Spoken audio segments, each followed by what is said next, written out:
Assalamualaikum warahmatullahi wabarakatuh. Perkenalkan nama saya Devi Febrianti, NPM 1000703181103. Saya dari Prodi Perencanaan Wilayah dan Kota di bawah bimbingan Dr. Insinyur Hani Burhanuddin STMT. Pada kesempatan kali ini saya akan mempresentasikan hasil penelitian saya yang berjudul Analisis Kelayakan Perencanaan Kawasan Pendidikan di Kabupaten Majalengka berdasarkan kriteria Smart Environment. Pada tahun 2021, Master Plan Kawasan Pendidikan Kabupaten Majalengka telah dibuat oleh Bapelitbangda Kabupaten Majalengka selaku konseptor rencana. Rencana tersebut tentunya memerlukan uji kelayakan rencana sebelum diimplementasikan.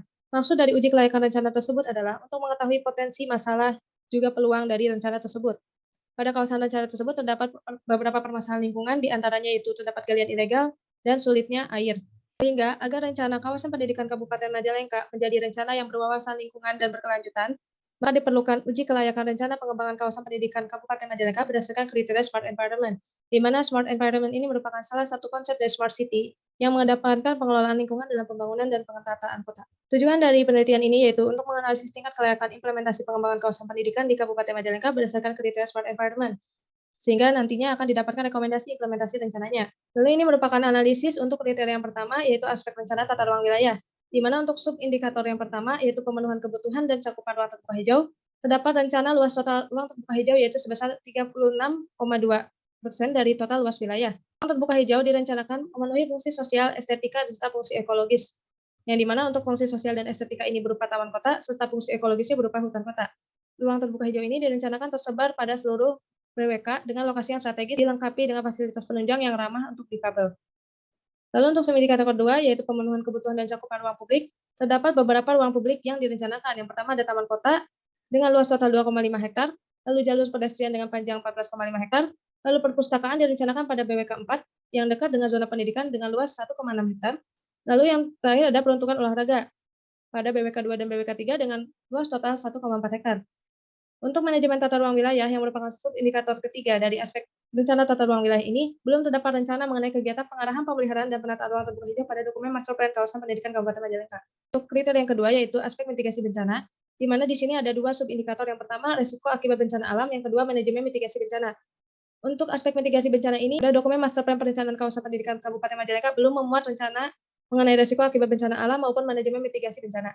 Selanjutnya, yaitu kriteria yang terakhir, yaitu aspek manajemen lingkungan hidup. Terdapat beberapa perencanaan yang terkait, yaitu yang pertama, mempertahankan dan menambah tanaman pada bantaran sungai. Yang kedua, ruang terbuka hijau dan pedestrian direncanakan akan ditanami banyak pohon kanopi. Lalu yang ketiga, ada sistem drainase yang direncanakan sistem drainase tertutup. Lalu selanjutnya, untuk subindikator yang kedua, yaitu ada pengelolaan persampahan.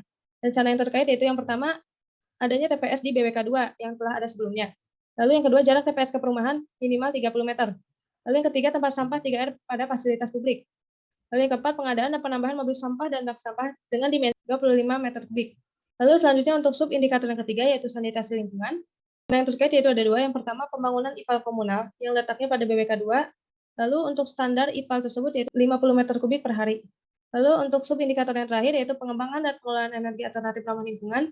Pada dokumen perencanaan ini belum terdapat rencana mengenai pengembangan dan pengelolaan energi alternatif ramah lingkungan. Berikut ini merupakan hasil penilaian untuk aspek pertama, rencana tata ruang wilayah, di mana untuk subindikator pertama bernilai 2, indikator kedua bernilai 3, yang sangat memenuhi, lalu subindikator ketiga bernilai 1. Jika total nilai yang didapatkan pada kriteria ini yaitu 6. Untuk kriteria aspek mitigasi bencana, subindikator pertama bernilai 1, lalu subindikator kedua bernilai 2. Berarti total dari kriteria aspek mitigasi bencana ini bernilai 3. Selanjutnya untuk kriteria yang terakhir yaitu aspek manajemen lingkungan hidup. Untuk subindikator yang pertama bernilai 2, subindikator yang kedua bernilai 2 juga, lalu subindikator yang ketiga juga bernilai 2. Dan untuk subindikator yang keempat, pengembangan pengolahan energi alternatif ramah lingkungan ini bernilai 1. Sehingga total yang didapatkan untuk kriteria ketiga ini adalah 7. Ini merupakan tabel kompilasi nilai dan bobot dari tiap-tiap kriteria. Dapatkan skor terbobot untuk penilaian uji kelayakan rencana berdasarkan kriteria Smart Environment ini yaitu 6,05, di mana menurut interval kelayakannya 6,05 ini berada di kategori cukup layak. Kesimpulan dari hasil analisis ini yaitu yang pertama, hasil analisis menunjukkan bahwa skor total yang didapatkan itu 6,05, yaitu rencana cukup layak dikembangkan. Lalu adapun beberapa kekurangan pada rencana tersebut yaitu pertama untuk aspek manajemen mitigasi bencana, teknologi pemantau kualitas lingkungan baik itu air, tanah maupun udara. Lalu selanjutnya pengembangan energi alternatif ramah lingkungan dan program pelestarian lingkungan seperti pengurangan penggunaan plastik dan kertas serta manajemen pemeliharaan ruang terbuka hijau.